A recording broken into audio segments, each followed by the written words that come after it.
We'd like to welcome everybody to this edition of Pastor's Perspective. We're having a little bit of problem with our video, so we're going to hopefully maybe just stream the audio, and if the camera charges up and we're able to get an image for you, we'll let you in on being able to see us. But Well, maybe it's better for everybody they don't see us. I'm kind of relieved that Yeah, they can't see me. It's kind of like radio. Yeah. So, anyways, this is welcome to our podcast. This is Pastor Don that's talking. Josh was frantically trying to get the equipment working, and valiant effort there, Josh. I don't think I could have done anything to help you, so instead I just heckled you. That's my spiritual gift there when it comes to technical issues. Yeah. And so Josh is here, and of course my buddy Dan Hubbard over here, who is just dying to share his wisdom with us tonight. So just prefer death right now. Yeah. So, anyways, Josh, Yeah. I'm come to the conclusion we need to send you on more snowmobile outings, because every time you come back from one of those, you are fired up with an inspiring message.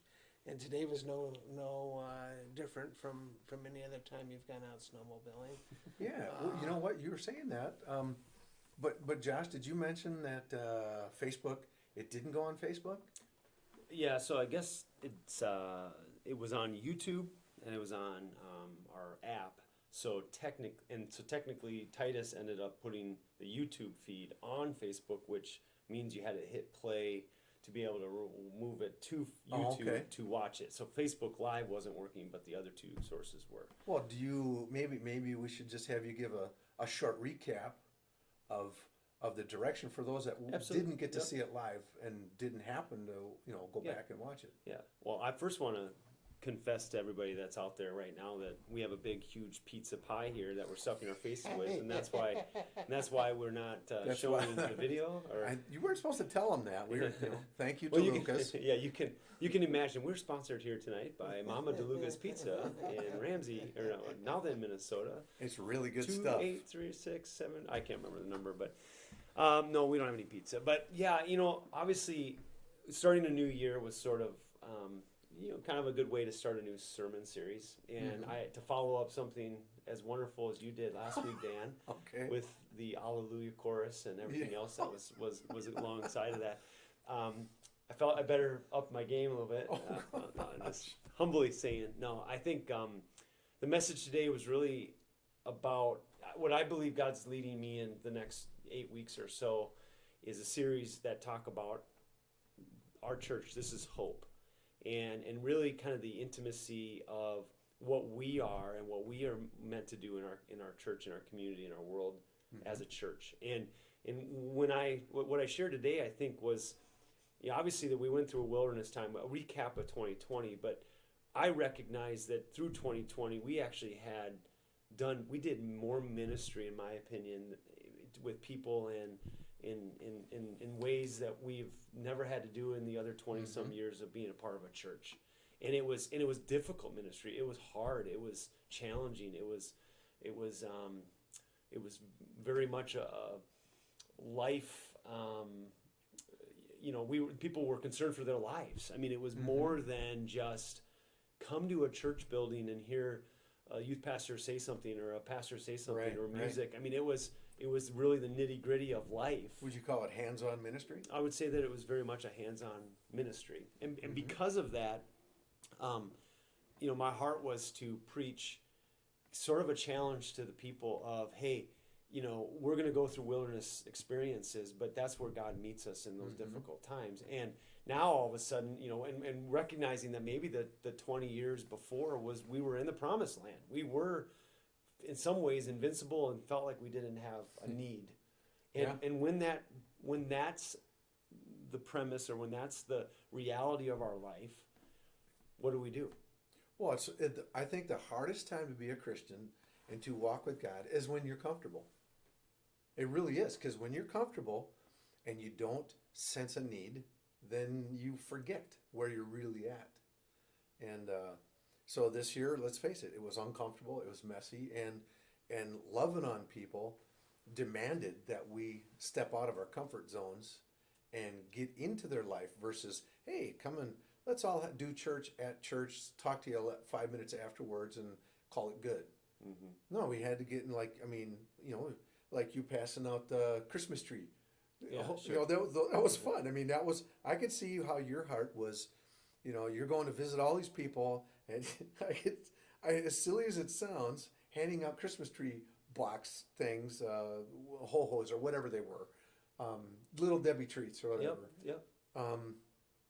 That got you out of the office and into people's lives. And I think for myself too, it was easy to just stay home and watch Netflix.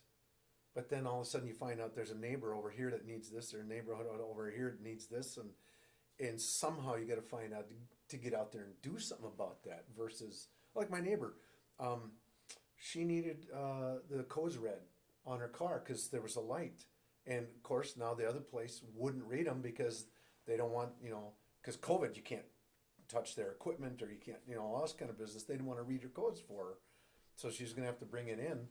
And she called me up the other day because I said, I'll read your codes. And we read her codes and found out what was wrong with her vehicle. And it was $100 repair, versus $400 because the guy wanted to do this and this and this and the other thing. And so, yeah, getting in people's lives, and what's the word I use? This is getting out there. Yeah, I think that one of the things that has sustained us as a church this year revolves around one of our values, and I don't want to steal your thunder because I know that part of your sermon series will be walking us through the values. But we have a value at this church that says that people are more important than programs or property.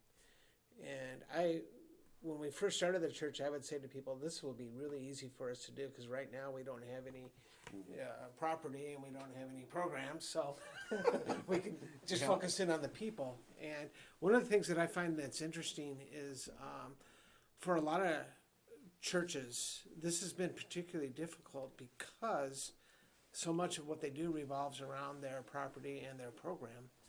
And it's hard for us to change when that's really the things that we value. And for Hope Fellowship, it just seemed that once we realized that we couldn't necessarily utilize our facilities here, and that our programs were going to have to change course, while it forced us to think a little bit differently, it really revealed a lot of who we already were all of these years. And, that, I think, looking back, is one of the things that you've been able to rejoice about and kind of go, I'm glad that this wasn't a hard thing for people to adjust to, because that has always been part of our value is no, it's not about the four walls of the building. It's not about us making sure that we have these instituted programs. It really is, where are the people and how are we going to learn to love on them? Yeah, people had shared with me even today, sort of the idea of, we come here because we enjoy the experience of not the experience, I'm sorry to say, like the people, the worship, the personality, the connectedness, the relationships. Yeah, they describe it differently than maybe a larger performance-driven type of community or church in some way. And I think that's really important, for us being a smaller church, or being a church where, when I looked at COVID, or when I looked at this shutdown and stuff like that, like, I believe that when we saw those things happen, I knew that we had deeper relationships. We had loved well. And, we filled people's love bank. We've supported and encouraged people for many years. There wasn't many people that were going to leave Hope Fellowship over not being able to show up in person, for 5 weeks or something, or not being able to get the experience that they got when they went into the light show and the smoke and the fog machine kind of mentality of church. Right. And so, like, because we had been preaching, and this is one of the things I said this morning as well, we had been preaching come and die. Like, and I'd like to flesh that out a little bit. What exactly do you mean when you are inviting people to come and die with us? As you said that's not the standard terminology that we have used in the past. but it's right on the mark. But help people understand, what is it that you meant Yeah, by the concept of dying? Sure. Well, the Bible talks about, like, when Paul actually says, for me to live is Christ and to die is gain. Like, basically, though we live our lives, in a very selfish way. We live in an old nature, which is consumed by our selfishness, consumed by our pride, consumed by, the successes in our world, and we become, in a sense, our own God. Like, we worship ourselves in that. The Bible talks about that we are sinful and fallen short of God's glory. And what needs to happen is that we need to Die to self. Die to our selfishness. Yeah. Die to self. And so what the Bible really does call us to is, to be a Christian. And Don, you can speak to this too as well. I know that one of the perspectives you have about this is really good. But the idea is that, we are to give up our human nature, our selfish nature, and to kill it so that God can live in us. And if we don't kill it, we are going to continue to have this war being waged between our flesh and our spirit-filled life. Right. Well, when is the time when you've been selfish or prideful or self-centered and have become truly happy? It doesn't work. Your selfishness, your pride, all those kind of things. You can't get happy or satisfied until you die to yourself and you give up. Yeah. It's a strange conundrum. It is, and it's a trap that I think that too often as evangelicals we fall into. Yeah. We slip into that, and really what we believe that the means of growing a church now revolve more around the concept of trying to meet everybody's wants and desires. And so we kind of target the very selfish nature that we're trying to deliver people from. Mm-hmm. In other words, hey, come to our church because we are going to give you everything that you want. Yeah, because we're cool. Yes. And so we if you want good music, we're going to give you this good music. And if you want outrageous kids programming, we're going to give it to you. And we're going to give you great marriages, and we're going to give you, and the list goes on and on and on. And so we invite people to come to our church. And I remember even going through seminary, talking about church growth, and we would talk about these things called felt needs. That really what you had to do is figure out what people believed their needs were, and how you would go about meeting those things. And the church then became this operation where, okay, as long as we could be catering to the wants and desires of the people that were in the church, and do that effectively so that they could somehow hear this gospel message of a God who really wants to enrich their lives even further, that we kind of slipped into this type of pattern. And so for you to offer us this idea of, hey, come with us and die. Well, and to me, like, I've said it in the past, I think it's very difficult to go to Hope Fellowship. And when people, and when I say that, it's because the message that we're preaching is a difficult message for a selfish person. Like, even though we preach grace and we preach kindness and we preach love and those things which everybody will go, oh, those are beautiful things, we're also not playing church. We are not. It's not a game. It's we really believe that when people show up to church, they are going to experience God, or they are going to experience His love, or we are literally reaching into or speaking to the word that will change and transform people's hearts and their minds.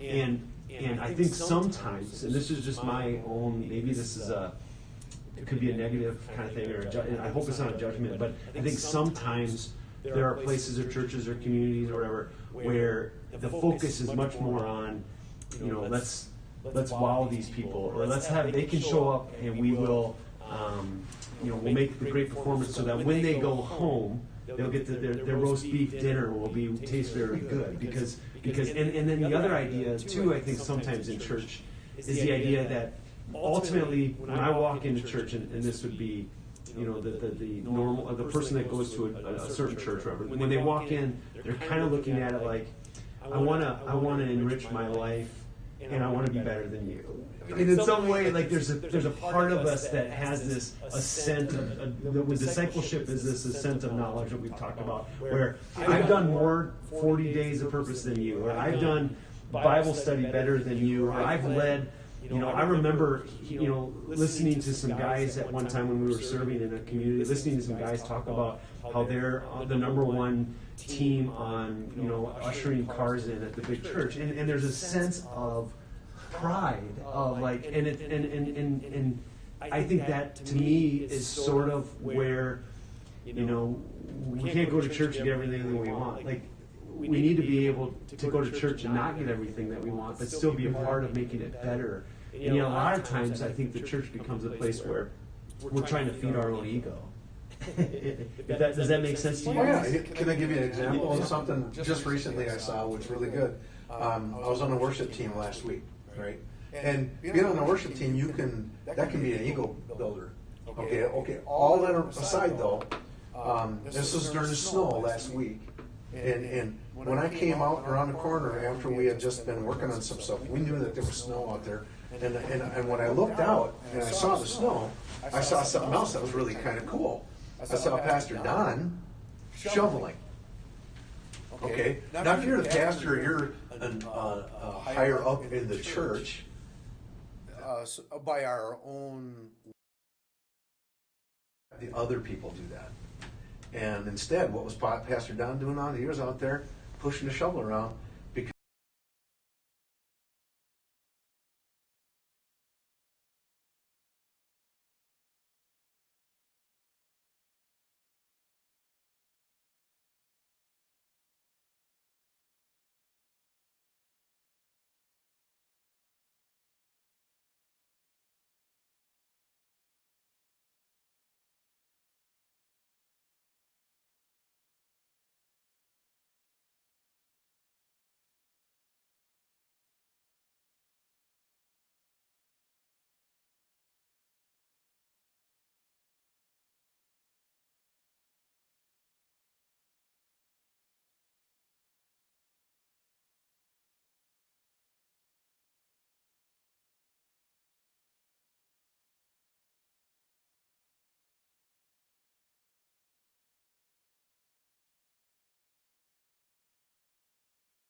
Arrived, and I saw that there was piles of snow on the sidewalk where we were asking people to walk, and it's just like, We gotta do something. Where's the shovel? Let's do something. Let's get Yeah. those things out. And that really is the way I think we want our church people to be, is they aren't waiting around asking to be given an assignment.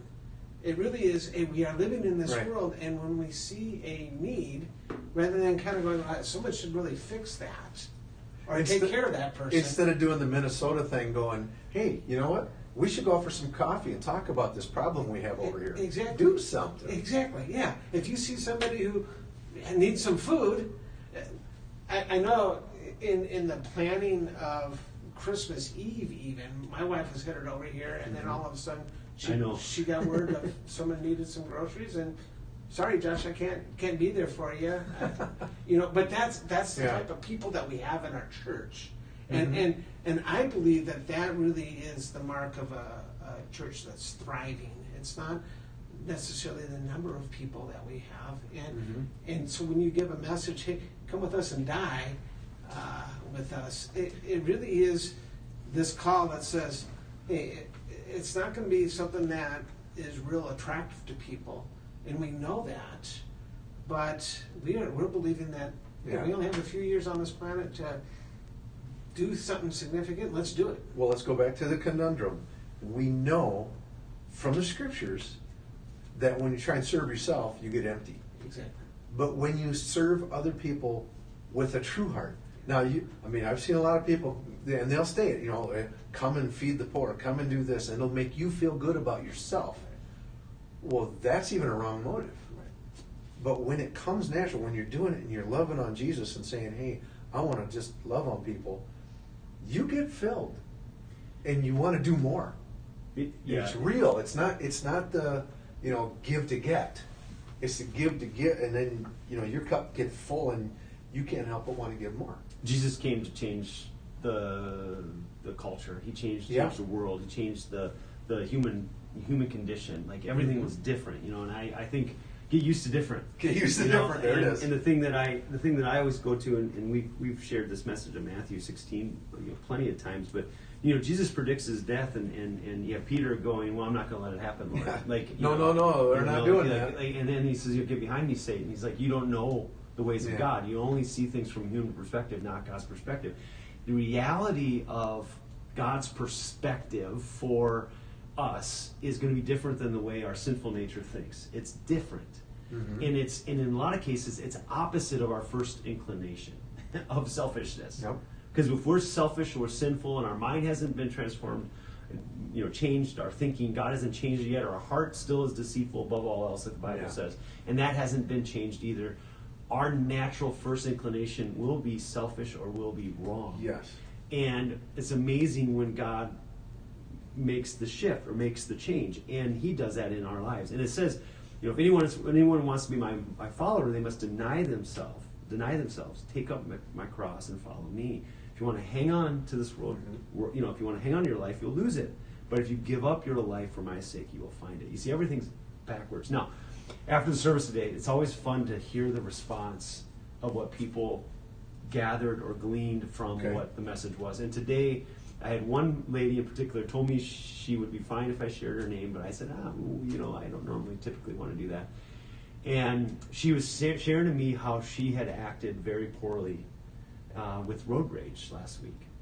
She drove in and parked her car, and this older 80-year-old lady kind of rolled right up next to her in a parking lot, and she couldn't get out of the vehicle. Oh, it's too tight. Okay. And she was just livid. I mean, she was talking like she was so angry, and she got out, and they were like kind of back and forth. And in the middle of that, the older lady started just weeping, and she said, "It's been a very difficult time for me. My husband died of COVID last week." And she had all these brokenness and all this hurt. And in the middle of it, this lady was starting to share how God just changed her heart like that. And she started to realize, like, all the things we've talked about in the church. Of saying, hey, you don't know what the other person's going through. Why don't you just extend grace or love? Or what if you had these glasses you could put on and see the world the way Jesus sees these people or this world? I don't know how many times I sat in my office and said, hey, wait a minute, buddy. Do you even know what this person's going through right now? Because if you knew what they were going through, you'd probably give them a little more compassion and grace. But instead, you're more concerned about you getting what you want versus what they need. And Jesus shifts all that when he says to us, hey, come and die. Come and give your life away. Come and, the other aspect of what I talked about this morning was not just die, it was live in love. Absolutely. Well, I think one of the most blatant examples of that in the scriptures is Zacchaeus. Because remember, Zacchaeus, it says he was a chief tax collector. So he wasn't just working for the Romans. First, like a turncoat, he's against his people. But then all of a sudden, if he's a chief tax collector and he's very wealthy, we know that over time, what has he done? He has grasped at everything that could make himself, whatever that was. And then it says he was short. So even the scripture points out the dude is short, which's got to tell you right then and there that he thought he was short. So obviously his heart was, I wish I was taller. You know what I'm saying? So he's got all these things. He's grasping. And then finally in the scriptures, all it says is he wanted to see Jesus. So finally he came to a point where he no longer he realized that this stuff that he'd been grasping for and clawing for couldn't satisfy. And what does it say? He just wants to see Jesus. And what happens? He runs ahead, climbs up a tree, which is really dumb, because if I'd have been there and I'd have been a kid, I'd have thrown a rock at him. Because he's a traitor. He climbs a tree, puts himself in a vulnerable position. What does Jesus do? He walks up to the tree and says, today, come down here. I'm going to have dinner with you. And right there, look at that man's heart. Look at what happened there. The very thing, you can hear the people grumbling, going, why is he going to be with that sinner? And what does he say? Zacchaeus turns around and says, I give half of everything I own to the poor. Now, let's face it. I would right now, at this very moment, have difficulty doing that. I would. I'm being honest. I'm like, am I willing to give and care for people and stuff like that? But give half of everything I own? And then he goes on to say, and if I've ripped anybody off, I'll pay them back 4 times what I've stolen from them. And then what does Jesus say? Today salvation has come to this house. That man changed right there and then. Because all of what he'd been trying to do, he knew didn't work. And then right there, he emptied himself and became a servant in those moments. And one of the phrases that you highlighted here is the idea that Zacchaeus just wanted to see him. Yeah. Didn't feel worthy. I believe that we are living in a time where people they just want to see. Yeah. They want to see Jesus. Yeah. That's true. And Josh, I think of you when I contemplate this idea. For you've been serving here 22, 23 years, and let me walk you back 20 years ago. We used to rent part of this space for our youth ministry and other things. And you had a sign lit on the back of the wall, and it was your theme Sure. of Hmm. what you wanted the kids to be, your youth ministry to be about. Remember what that Oh, yeah. verse was? Oh, yeah. Shine. Shine. Shine. Matthew Okay. 5:16. Okay, now Sure. share that verse. In the same way, let your light so shine before men that they may see your good deeds They may and praise see. your Father in heaven. They may see. They Right. see your good deeds and the natural outpouring, the natural results of seeing our good deeds Yeah. is they don't turn to us, they turn to Jesus. Mm-hmm. That is the only picture Mm-hmm. that they get. And so we can focus all we want to on, hey, how do we as a church do better music? How do we do better kids programming? How do we do all these type of things? How can we meet the felt needs? That's exactly getting back to those things. Yeah. And rather than just saying, hey, what would happen if we were a group of people that weren't promoting Hope Fellowship at all, but we were just a group of people that were out there doing good things that the Lord is asking us to do, and then have people just rejoice in who God is, and just be comfortable with that. Right. This is who we are. This is what we're called to be. Whether we have 100 people doing it or 1,000 people doing it, we're just going to do it. And God can do whatever He wants. Now, there are lots of verses that talk about this type of thing. In 1 John, it says, "Hey, no one can see God, but as we love others, then all of a sudden, there it is." Right. And, And by your love for all men, will all men know that you are my disciples. exactly. I love 1 John actually 3 when it talks about this. This is verse 14. It says, "If we love our Christian brothers and sisters, it proves that we have passed from death into life." Right. Mm-hmm. And then it says, but a person who does not love is still dead. Anyone who hates a brother or sister is really a murderer at heart, and they that are murderers don't have eternal life within them. And But did you it continues to go on with, we know what real love is because of what Jesus did for us, and we ought to give up our lives for our brothers and sisters. If someone is in need and has, sees a brother or sister in need and has no compassion, how can God's love be in that person? Right, but look at the first part of that phrase. Read that again, the first verse that you just said. He said, if we love our Christian brothers and sisters, it proves that we have passed from death into life. Right, so there, right there says, there's the proof that we are his brothers and sisters because we love. Mm-hmm. So it's not like, okay, I have to go out and do this. Doggone it. Yeah. Well, It's gonna happen. if you're really walking with God, you're really loving God, you're going to see needs and you're going to want to do it. And they're going to see Jesus, not you. You know, part of the conversation that we started with was the story of this lady who, you know, was doing the wrong thing, and she recognizes it. And you started talking about Zacchaeus, the lady that was, you know, the car, the road. Oh, yeah. And she recognized, in a way, she was doing the wrong thing, and yet the compassion that changed her heart. She literally told me that she felt like everything that we were talking about in church drew her to a moment of compassion, and she got tears in her eyes, and she saw that the lady didn't have a hat, so she gives her hat, and she starts like everything shifts. And when you would talk about Zacchaeus, you said salvation has entered this whole house today. Yeah. Like salvation entered that parking lot at that moment. Like there was a change that happened in her that brought salvation in a form, in a way of new perspective, new life, a new way of love.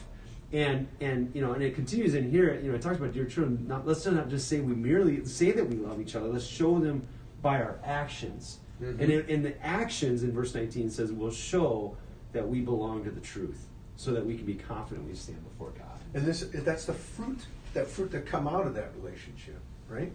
And I think here's one precious thing from the Zacchaeus story that I appreciate, because after being a traitor for how many years, you know, traitor and other Jewish people wanting to avoid him and all this kind of business, right? What does Jesus look into his face and say? Truly, he is a son of Abraham. Yep. That was, I mean, acceptance right there. Just pull him in, and then that love just. Yep. In the Gospels, it says at one point that Jesus would be approaching a town, and all of a sudden he'd break down, kind of cry. Yeah. Because he would say, these people are like sheep without a shepherd. Yeah.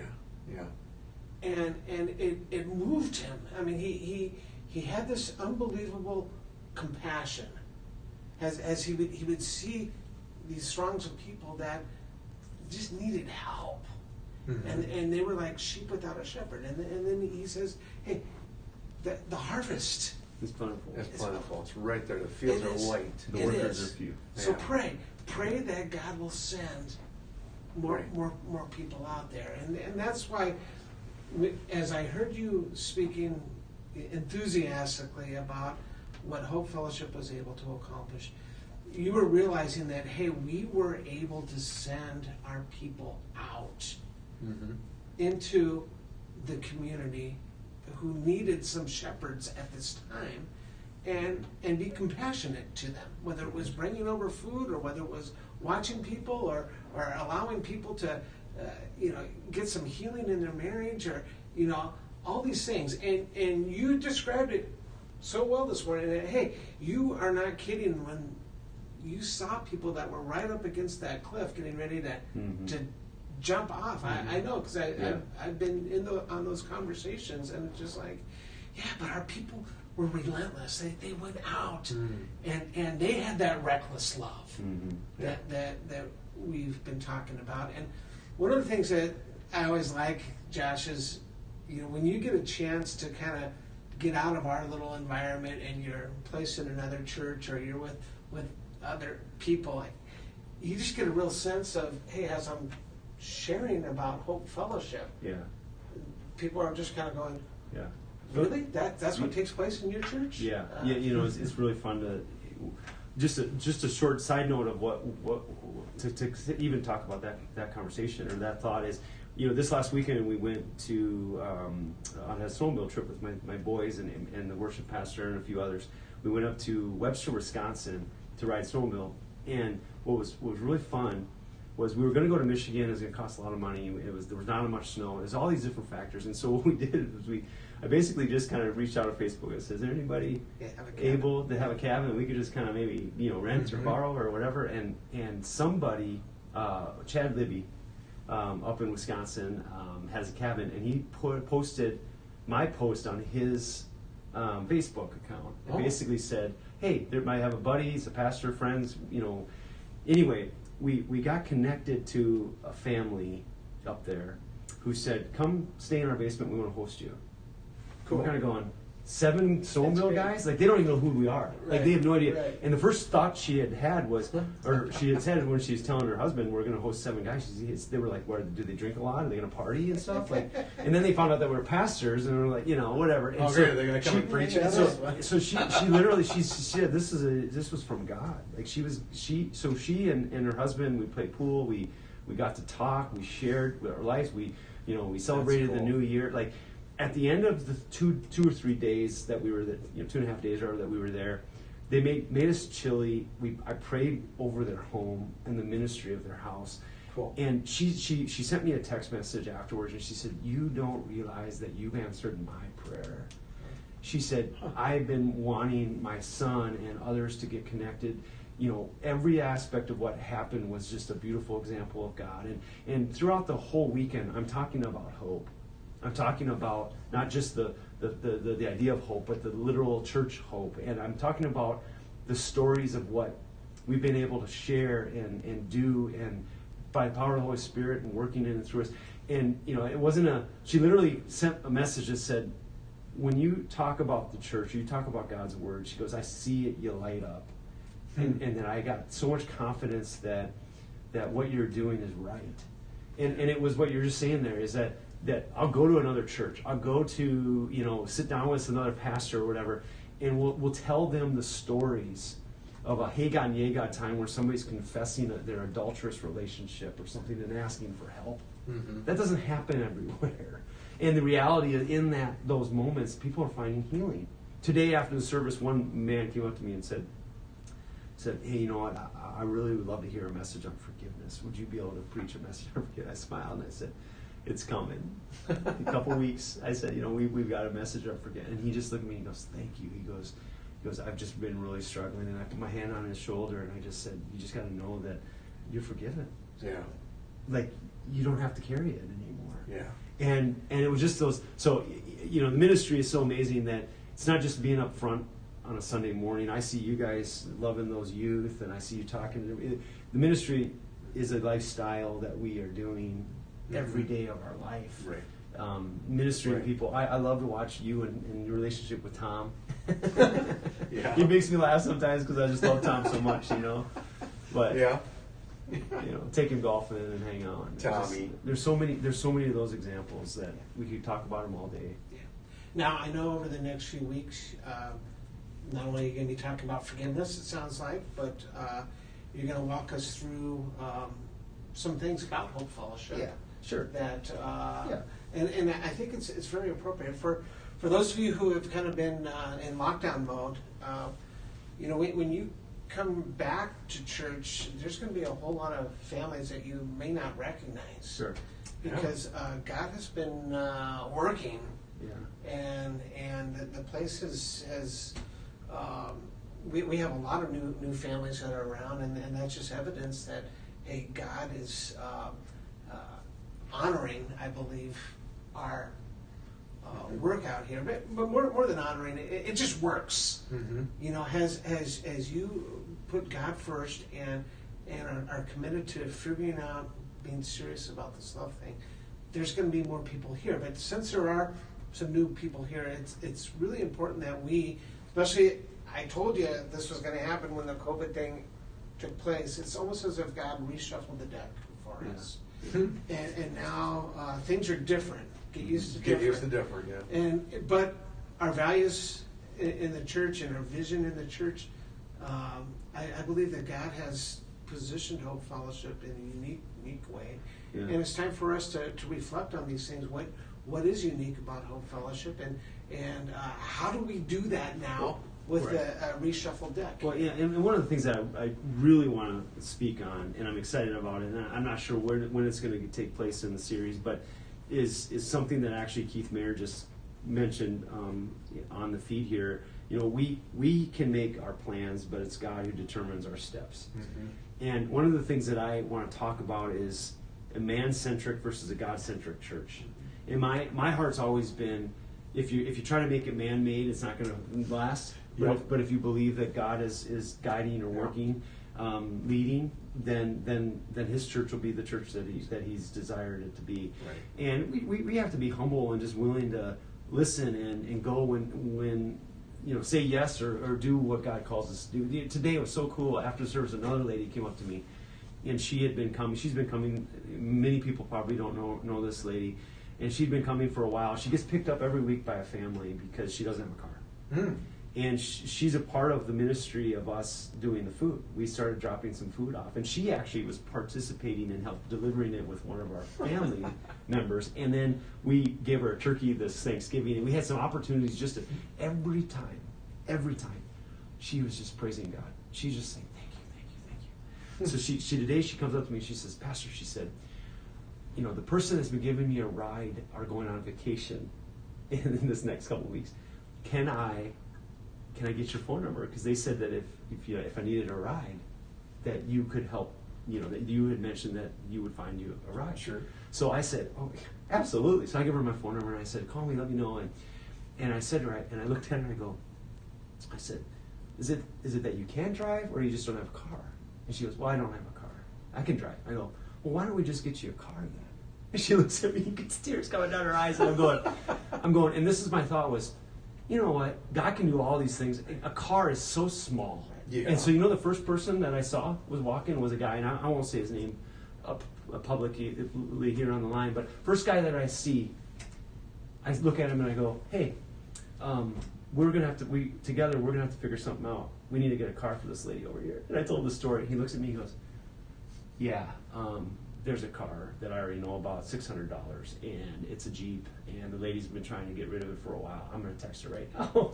Now, I don't know. Now, I don't know if the Jeep's going to pan out, but I do know that that's such a small little thing.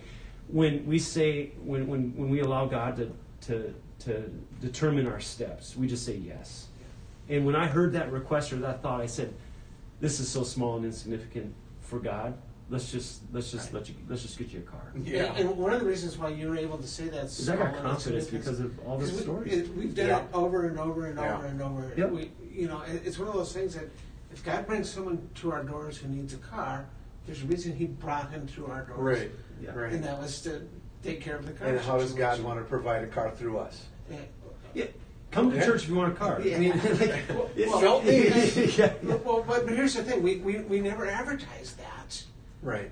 but over and over again, it's people know that. Mhm. Okay, when I was recently on vacation, I drove through Cheyenne, Wyoming, which is where my dad grew up. The only thing that was in Cheyenne, basically, it was a train stop. That's how Cheyenne got kind of thing. So hobos back in the 50s would come through Cheyenne all the time, and they didn't know it, but our house actually had a mark on the side of the house that the hobos put on there, Oh. because they knew that this was a safe house that you could go to if you needed something to eat. Okay. And my dad would tell the stories all the time.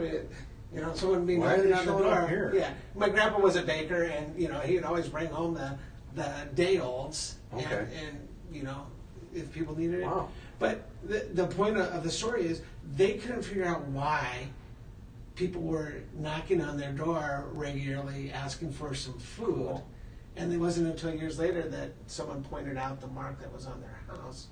And I believe that that's kind of the way God operates Mhm. with churches. He knows Mhm. which churches are available for His needy sheep that are out there, Right. and He brings them through our doors, and hopefully they don't get turned away when they get here. Yeah. And this woman wasn't requesting a car, but it was as we were asking, hey, what's going on? Because she didn't even realize how she has now blessed our church by giving us the opportunity to solve this problem. The funny thing, I like what you said about there's a mark on the house. Yeah. Well, hopefully, as people come and join with us, that mark is evident, and that mark is Jesus. Exactly. It is. And they won't know exactly what the little mark is, but they'll see Jesus, and Jesus will fulfill their needs, Yeah. their real needs. And I don't know about you, Dan, but the closer I get to Jesus, it just seems like more and more people just kind of find their way Yeah. to their paths cross with me or with Josh, with you. Yeah. I mean, you just see it over and over again. And Yeah. to me, that is the evidence Yeah. that Yeah. that we talk about here. It's not something that you seek out, but it's just as you walk with Jesus, these are the type of people that Right. he is seeking after, Right. and you get these opportunities. And so that's why I really appreciated what you had to say about Yeah. 2020 last year. Our people were out there. Well done, people. Keep loving others relentlessly. And I believe that God has bigger things in store for us for this year. Yeah, well, and I found that for me, it's not just the need; it's the people that have come alongside to fulfill the need Mhm. that I'm also seeing as true. I this last couple months when we did during Christmas, I think we gave about $3,700, $3,750 out in just like gift cards and different ways to bless families in need. And every time, what I found was, I would basically say, to someone in our church, I would just say, things like, "Hey, I think this family's in need. I'm pretty confident they could use a little bit of money, and I think a Christmas presents would be a really nice thing, And every time, and I mention it, and the person would look at me and goes, "Well, how much?" And I'm going, "Do you want to do this?" And they look at me going, "Hey, whatever you need." Whatever you need. And so today, That's after I cool. heard about the car thing, I looked at another one of my buddies, a different one afterwards. I go, "I got another one for you today." And he looked at me and goes, "Whatever it is, Let's go. let's go." Yeah, And, let's and, go. and you know what? I got 3 other guys over here that are going to do the same thing. Literally. And what I found is I'm getting more and more confident as a pastor because I feel like I've got a few of these guys in my back pocket that are going, "Wherever you go, we'll follow." And when I think that way, I'm more confident that the harvest is going to get, Yeah. is going to, not only is it plentiful, but the harvest is going to get Right. reaped. We're And gonna reap the their hearts harvest. are right. Right. Their hearts are right. It's not. We're raising up a dynamic force Yeah. with these type of guys. One of the neat things that's going on right now is we have Billy O'Connell who is running our Love Others ministry. Or sorry, he's the adult person with Amy Weeks and Liz the Love Others, and they're putting together a financial or not a budget. They're putting together an account where we're going to raise money to just love other people. So like the idea of benevolent fund is love each other. Mhm. But we're gonna create an account where we're gonna have a golf tournament. We're gonna raise money so that when a car need comes up, like we hear, we're just gonna go, okay, we write a check and you have it done. And the reason, not just for those things. I mean, we want to be a ministry not just to satisfying a physical need, but literally to minister to the spiritual need. And sometimes it comes through a physical need. If you're hungry, you got to give them something to eat. But there's going to be a process and a plan. But what I'm excited about is there are people who are all jumping on board to want to be a part of it. And to me, when you see that happening, you know you've hit a spot where you believe God is all over it. Doing The something. enthusiasm, the excitement, all that kind of stuff. Okay, so Hope Fellowship, strap on your seatbelts because 2021 is now here. We got a fired up pastor here, and he's gonna give us opportunity like we aren't even anticipating. And I would just want to encourage you, allow this to be one of those years that you are an amazing blessing to people that you come in contact with. As Josh taps you on the shoulder and says, "Hey, I've got somebody here who has this need. You're going to be the one that meets that need." And I can't wait to see what happens. Yeah, and trust that God's moving Josh to say to the right person. Right. Because he ends up being a point person, and then if he senses, "Hey, I need to talk to you about that," if he senses it's a direction, let's go. Because you end up being the point person, and it's not like you're doing this for your glory. Yeah, right. And if someone comes up presents a need, all of a sudden God's going to put it on your heart, just like you said. "Hey, this guy's over here. I should talk to you." And then that guy goes, "Hey, it's not coincidence." Yeah. So as God points you in different directions, let's go there. There used to be something you used to say, Don. There are 2 types of people that come to our church. You remember this one? Share out. There was either the ones that maybe need help or the ones that can help. And I think we're looking for both. Yeah. We want people that come that maybe need something and need help, but then there's also people that we need to come and to invest, not just be a consumer, but be an investor and really be able to invest. And the interesting thing is, a lot of the people who are able to give to others at one point, they were the ones that were on the receiving end. Yeah. Mhm. Yeah. And now we were able to help them get beyond that situation, and they're some of the ones that are most aggressively out there helping others. So wherever you're at in that spectrum, hey, come be a part of Hope Fellowship, and expect God to do something great through you. Well, we've kind of gone a little bit longer than we normally do, but I'm glad that you stuck with us this time. We'll talk more next week about this idea of this is hope. This is who God I believe has really truly called us to be as a community, as a church. And there's many other churches and communities out there that very well could be doing the same things. But this is who we are, and this is what we want to do. And we believe God has ordained this, or has given this as for us to do. And we're gonna listen to His leading and calling, and we're gonna continue to be the church and go forward in this year, and hopefully lives will be changed and transformed. That's our hope. That's our hope. Thanks for joining us. We'll see you next week.